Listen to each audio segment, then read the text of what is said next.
Good evening. I am the Kaiju no Kami, and Halloween month continues with a look at Mill Creek's recent release of Ultra Q on Blu-Ray. You see it? You like it? It looks cool, doesn't it? Yes, it's pretty cool. It's got a mural and everything, and a case that's cool with disc trays. See? Disc trays? Disc goes in the tray. Yes. So tonight I'm going to be reviewing Ultra Q. Enjoy. In the early 1960s, Toho special effects master, one Eiji Tsuburaya, decided to launch his own effects company known today as Tsuburaya Productions. This in turn led him to make a deal with one of Japan's original television studios, the Tokyo Broadcasting System, or TBS, not to be confused with Turner Broadcasting System for those of us in the US. For a full-length television series utilizing his knowledge of film for the small screen. The idea was to make a show that would compete against the likes of the Twilight Zone and the Outer Limits, but also feature monsters in the process. Originally, the series was titled Unbalanced, but in time, TBS decided they wanted to market the show outside of Japan and needed a catchier name. During the 1964 Olympics, a gymnast named Tadao Osako coined the term Ultra when describing the difficulty levels of the events his team were going to participate in, stating Ultra C was the highest and that was what they would strive past, which then caught on across Japan. This in turn helped the decision to rename Unbalanced to Ultra Q, with the Q representing the word question due to the mysterious nature of the events portrayed in the show. Sorry, but no questions with wild conspiracy theories in this one. Topically applied fluoride doesn't prevent tooth decay. It does render teeth detectable by spy satellite. Ultra Q instantly became a hit due to people loving the idea of getting to watch a series about monsters each week, and would go on to launch an entire franchise that is still active today. Even Ultra Q itself has had a variety of spin-offs over the years. Comparing Ultra Q to the Twilight Zone does give it some mighty big shoes to fill. Does it fulfill that type of publicity, or was it merely just a hit because it was the first of its kind? Let's watch to find out. The characters. Ultra Q features a lot of characters that were present in one episode and nothing more. That's not to say these stories aren't connected, as there are a couple of reoccurring characters. However, their roles vary upon episodes, as sometimes they will be nothing more than background characters. Hi, I'm here, bye! These characters include a photojournalist for Mainichi News named Yuriko Edogawa, her boss, who is like the nicest CEO ever, as he is willing to always fork over a cost just because it is the right thing to do, even without being repaid in the process.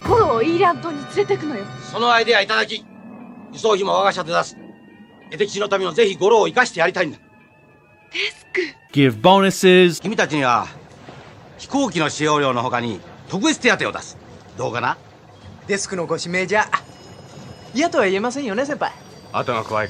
do the work himself if he must.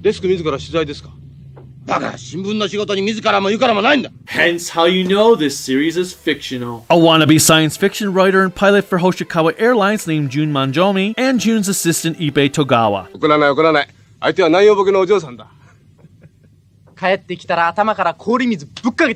These four are played by Ultraman's Hiroko Sakurai, Yoshifumi Tajima, Kenji Sahara, and Yasuhiko Saijo. There is one more reoccurring character, a scientist named Professor Ichinotani. Ureo Ogawa portrays this mentor-like scientist who is always there to give advice to Yuriko and gang. He is also often the one that will come up with a solution to the problem at hand during the episodes he is featured in.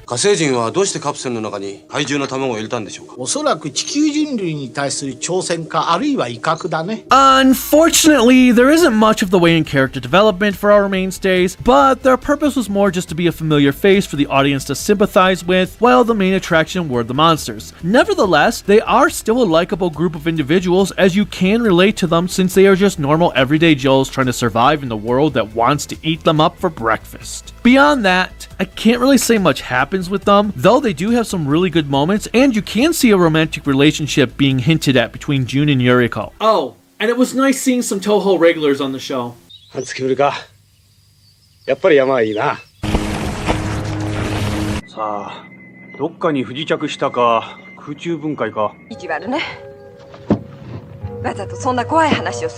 The monsters and things. Given that the whole purpose of the series was to showcase monsters on television, we get a wide variety of creatures featured here. There's Games, which is a repurposed Godzilla.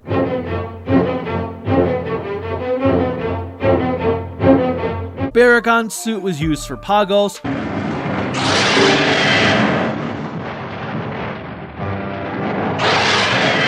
while the King Kong suit became a giant monkey named Goro. Dr. Zayas, Dr. Zayas, Dr. Zayas, Dr. Zayas, oh, Dr. Zayas. Also, if you have seen Ultraman first, you will recognize the cool Gilman wannabe Ragon.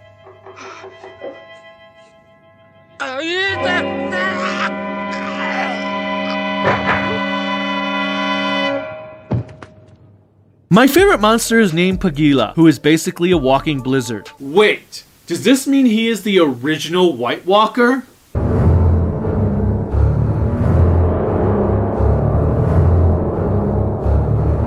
That's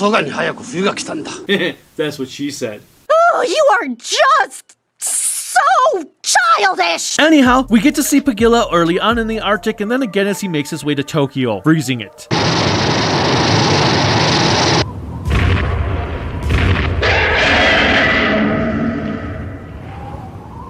Finally, Tsuburaya must have loved that damn octopus from King Kong vs. Godzilla, Frankenstein vs. Baragon, and War of the Gargantuas because it returns once more as Sudar. Sudar! Arr, arr. I don't really know why I'm sounding like a pirate. It just sounded like something that was cool to do at the time. I'll just go back to the review now. For science fiction fans, don't worry, there are also alien monsters featured in this series as well. 第二の宇宙からの贈り物が届くに違いない。それは多分、海水を飲んでますます巨大になり。We get a balloon monster,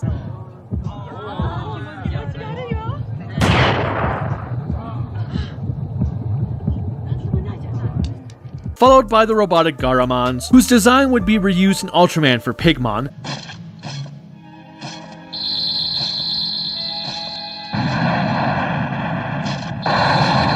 And Keemer, whose costume would also be reused for the Zeton in Ultraman, despite briefly making an appearance in that show too.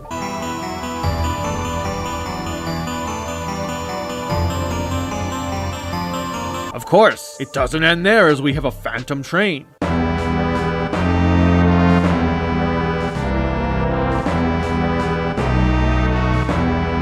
Additionally, there's a giant flower,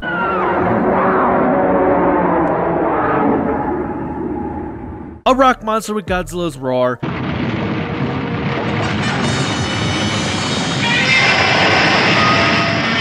and a little boy who loves money so much that he ends up transforming himself into a yokai known as Kanagan. I wish those in America that were obsessed with money would turn into a Kanagan. The effects add music. For the most part, despite being made in the 60s, the effects and music hold up quite well even by today's standards. The superimposing done when a person is standing in front of a monster or a giant is just absolutely outstanding in this series. There are many shots that look even better than those found in the theatrical films of the time, such as this moment here when we have a shrunken Yuriko speaking to June. 入って一ノ谷博士に相談するんだ。さあ、早く僕の手に捕まって。いいの。私はこのままここの住人になるわ。 The miniatures are also incredibly detailed and realistic looking. It's amazing at how much work was put into a television series. Yet, given that this series needed to be a success or Tsuburaya's company would have been finished before it even started, that's not surprising. On the other hand, we do have the occasional bad looking shot, some wires are visible, though that could just be due to the remastering process in today's technology, and some echoing effect going on in one episode.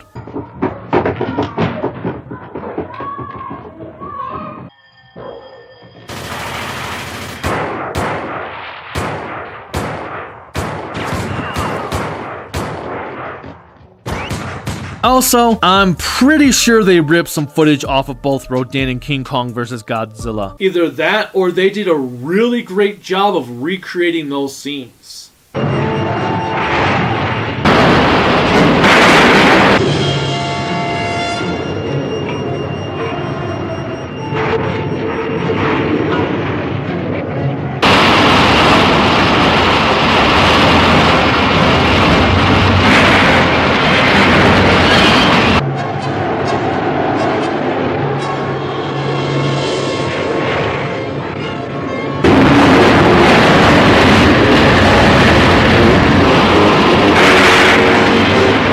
Being that this series was the first of its kind, there's no closing theme at all, nor is there really any opening theme. The episodes usually just kick off with the Ultra Q logo forming, and they'll have some sort of music after a brief prologue. Most of the time, the music played is a track composed by Kunio Miyauchi.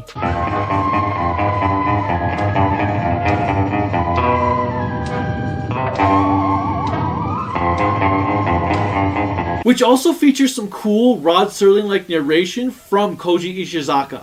闇の中から突然姿を現し、人を襲う雲の物語です。I do have to say that I love how energetic his composition is, as it really does set you in the mood for the rest of the episode, which is why I wish it had been the official opening song if nothing else. The music used in the show itself is also quite good, such as in scenes like this,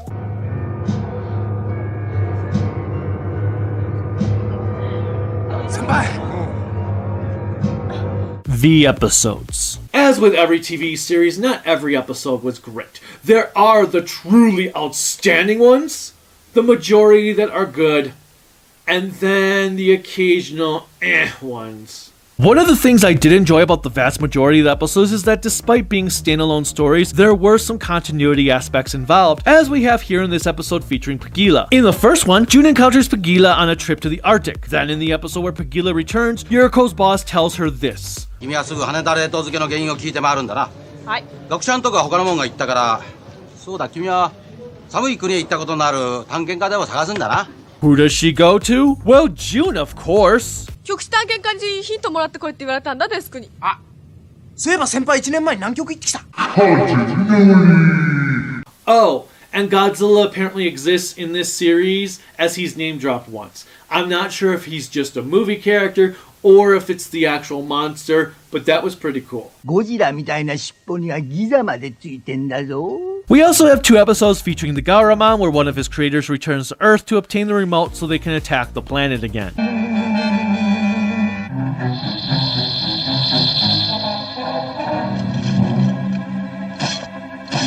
There are also quite a few outstanding episodes, such as the one I already mentioned where Yuriko gets shrunk, the Pagila episodes, the Phantom Train one, and the one before that where a plane Jun and Impei are on gets stuck on a cloud in some dimension with other planes from World War II. ゼロ戦の残骸です。ゼロ戦？ええ。 However, my favorite episode of the series has got to go to Baron Spider. In this one, Jun, Yuriko, Ippei, and some friends are on their way back home from a party late at night when they get lost. Ippei and one of the friends nearly drown in a swamp, so the group takes shelter in an abandoned mansion. Yes!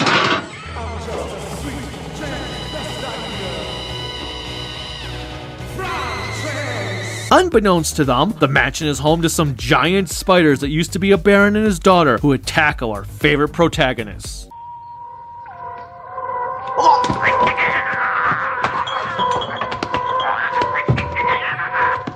What I really love about this episode is how moody and atmospheric it was. First off, we have a dense fog going on outside, followed by huge amounts of suspense and tension occurring inside. I was always at the edge of my seat in this one, wondering what was going to happen next. It was quite thrilling and gave me something no other episode in the series had. If you can only watch one episode of Ultra Q, this is the one to watch. Of course, it can also be very misleading if you do, as it is the only episode of its kind in this series.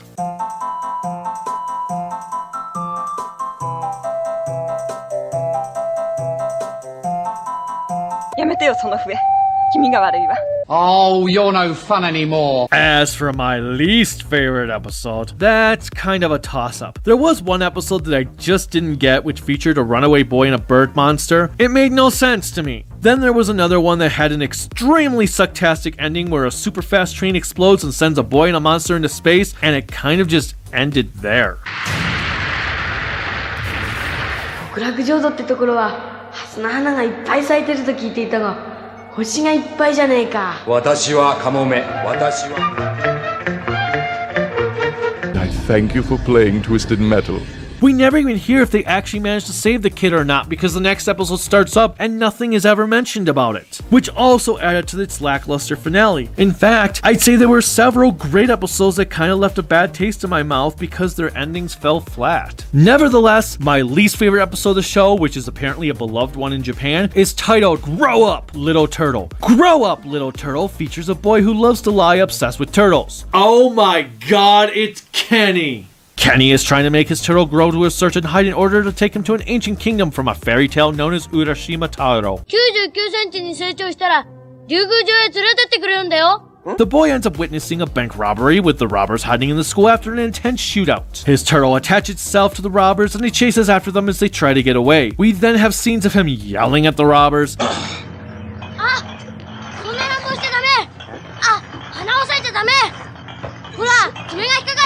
nearly killing them with their own weapon.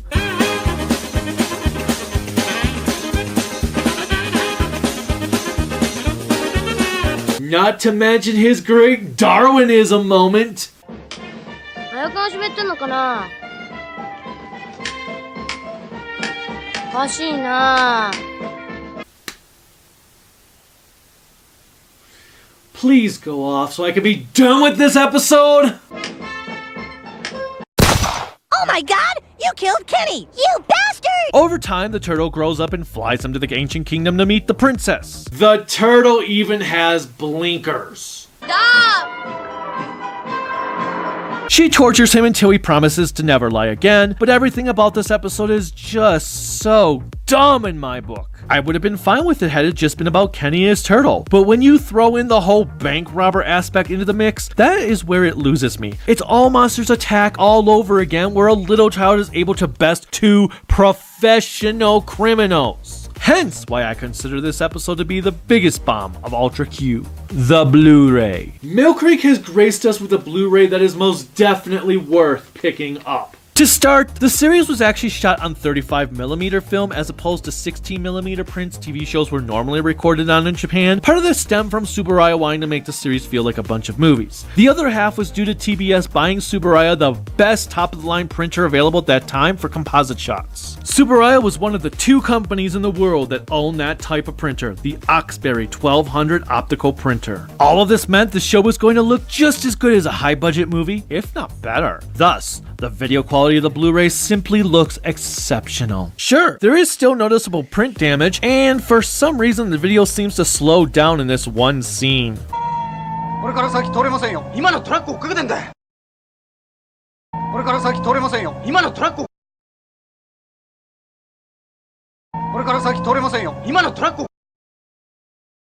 But overall, the show is almost a match for the remastering job CBS did on The Twilight Zone. The audio's immersive, with clear dialogue, booming sound effects, and the music popped. As for the subtitles, they're great! There are some sentences that seemed a bit unclear due to the diction used in the line translation, especially in this scene here. I get what was being said, but I'm not sure I agree with the actual translation itself. Regardless, everything seems to be accurate and I never noticed a single mistimed line, which is always a good thing. Overall, Ultra Q was an intriguing series and well made for its time.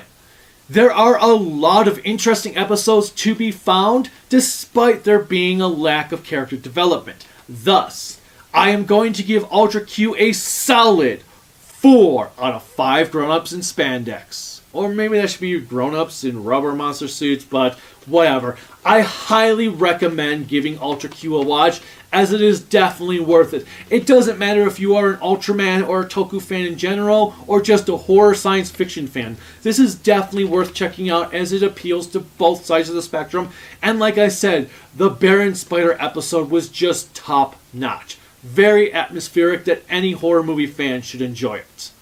Until next time, as we conclude Halloween month, bye.